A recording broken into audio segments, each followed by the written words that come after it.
उत्तराखंड राज्य की स्थापना को आज यानी 9 नवंबर को 23 साल पूरे हो गए। राज्य अब 24वें साल में प्रवेश कर गया है। इस अवसर पर राष्ट्रपति द्रौपदी मुर्मू, मुख्यमंत्री पुष्कर सिंह धामी समेत देश के तमाम नेताओं ने प्रदेशवासियों को बधाई दी। 9 नवंबर 2000 ये वो तारीख थी जब सैकड़ों आंदोलनकारियों ने उत्तर प्रदेश से पृथक होकर अलग राज्य उत्तरांचल की स्थापना की। हालांकि बाद में उसका नाम उत्तरांचल से उत्तराखंड कर दिया गया। उत्तराखंड को अलग राज्य बनाने के लिए न जाने कितने राज्य आंदोलनकारियों ने अपने प्राण दिए। राज्य आंदोलनकारियों के बलिदान पर जब उत्तराखंड राज्य का गठन हुआ तो सबको लगा अब सभी पहाड़ी इलाकों में भी मूलभूत सुविधाएं होंगी। लेकिन ये कौन जानता था कि 2023 में पहुंचने के बाद भी पहाड़ के लोग मूलभूत सुविधाओं से जूझेंगे।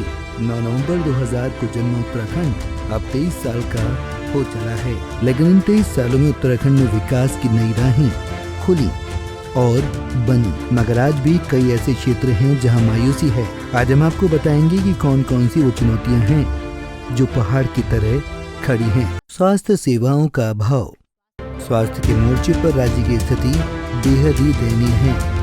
पहाड़ों में सरकारी के साथ निजी क्षेत्र तक की स्वास्थ्य सेवाएं नाम मात्र के लिए उपलब्ध हैं। अधिकतर सरकारी अस्पतालों में डॉक्टरों की कमी है। साथ ही पहाड़ी क्षेत्रों के सरकारी अस्पतालों में आज भी आधुनिक मशीनों का बड़ा अभाव है, जिसके चलते पहाड़ी क्षेत्रों से लोग इलाज के लिए शहरी क्षेत्रों का रुख करना पड़ता है। आज भी राज्य के ज्यादातर सरकारी अस्पताल रेफरल सेंटर के रूप में ही काम कर रहे हैं।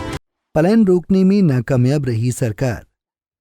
पहाड़ का पानी और जवानी पहाड़ के काम आने के नारे के साथ बने राज्य में जवानी का पलायन जारी है।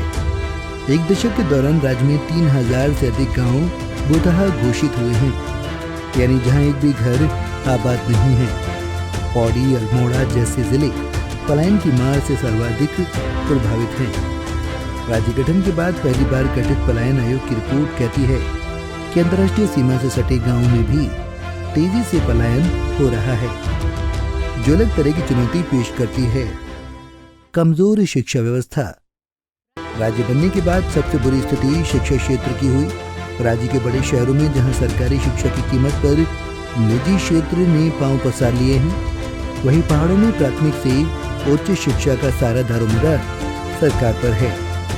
हालात ये हैं कि पहाड़ों में करीब 500 प्राथमिक स्कूल छात्र संख्या में गिरावट के चलते बंद कर दिए गए। माध्यमिक स्कूलों में वर्तमान में शिक्षकों के हजारों पद खाली पड़े हैं। राज्य गठन के बाद सरकार का शिक्षा पर खर्च 4 गुना बढ़ गया है, लेकिन छात्र संख्या करीब आधी ही रह गई है। बेरोजगारी का बढ़ता ग्राफ। राज्य बनने के 23 साल बाद भी रोजगार का सवाल राज्य में अब भी खड़ा है। युवा रोजगार की तलाश में लगातार पलायन कर रहे हैं। राज्य गठन के बाद नई भर्तियां तो हुई, पर स्वरोजगार का माहौल नहीं बन पाया। पर्यटन, तीर्थटन में रोजगार की संभावनाएं होने के बावजूद इस दिशा में विशेष प्रयास नहीं हो पाए, जिसके चलते प्रदेश में लगातार बेरोजगारी बढ़ती गई। राज्य बनने के बाद भ्रष्टाचार ने सबसे अधिक पैर पसारे हैं। निचले से उच्च अधिकारी नेताओं के दामन तक पर भ्रष्टाचार के दाग लगे हैं। कभी शिक्षक भर्ती तो कभी भर्ती घोटाले सामने आ रहे हैं। 23 साल के बाद भी भ्रष्टाचार के खिलाफ मजबूत तंत्र नहीं बन पाया। अब वर्तमान सरकार ने भ्रष्टाचार पर सख्ती दिखाई है, पर इसके नतीजे जमीन पर कब उतरते हैं ये देखना होगा। ब्यूरो रिपोर्ट, पंजाब की सिटी।